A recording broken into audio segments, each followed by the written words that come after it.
Se unir, o bicho foge. Texto de Roberto Samuel. Ficar em casa ou ir trabalhar? Tá aí uma conta difícil de solucionar sozinho.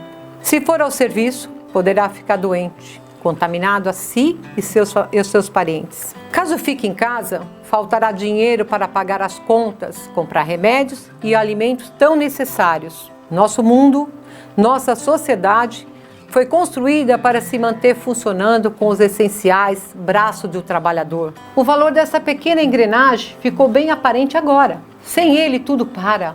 E para que a roda volte a girar, esse peão é fundamental.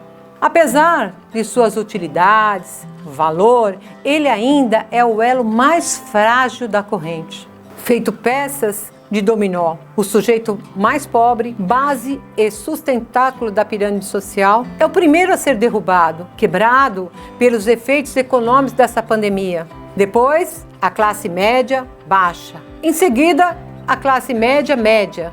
Na sequência, vem a classe média que tem certeza que já é rica. A classe média alta. Os ricos e os bem ricos perderão apenas dinheiro economicamente e hipoteticamente falando, lógico. E nessa selva na qual vivemos, existem os mais adaptados e os que ainda estão evoluindo na vã esperança de chegar a se tornar um dia um banco, o topo da cadeia, o lugar mais alto da pirâmide econômica. Vejam só, em 2019, o Itaú ganhou mais de 26 bilhões e meio de reais. Os lucros dos 4 grandes bancos do Brasil, eles somam 81 bilhões e meio de reais em 2019, crescimento de 18% em relação ao ano de 2018. Esses, com certeza, serão as últimas peças do dominó a cair. Interessante que ele se utiliza do dinheiro alheio para gerar seus lucros. Os juros altíssimos dos cheques especiais e os empréstimos, juntamente com a diminuição da necessidade de mão de obra nas agências, tornam esses negócios cada vez mais lucrativos. O chamado spread bancário é a diferença entre o que as instituições bancárias nos pagam quando pegam nosso dinheiro e o que cobram quando empresta algum valor para qualquer cidadão ou empresa. Somos vice-campeões mundiais.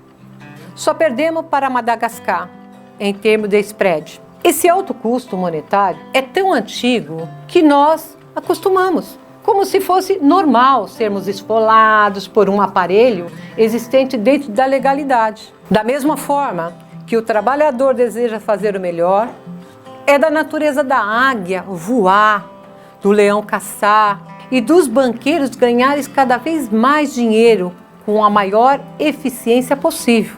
No entanto, acumular mais do que se precisa guardar, além do necessário, foge de qualquer lógica diante de um vírus desconhecido que mata milhares de pessoas diariamente. Os que mais lucram nos últimos anos teriam como obrigação dividir parte dessas fortunas acumuladas com os elos mais frágeis do sistema.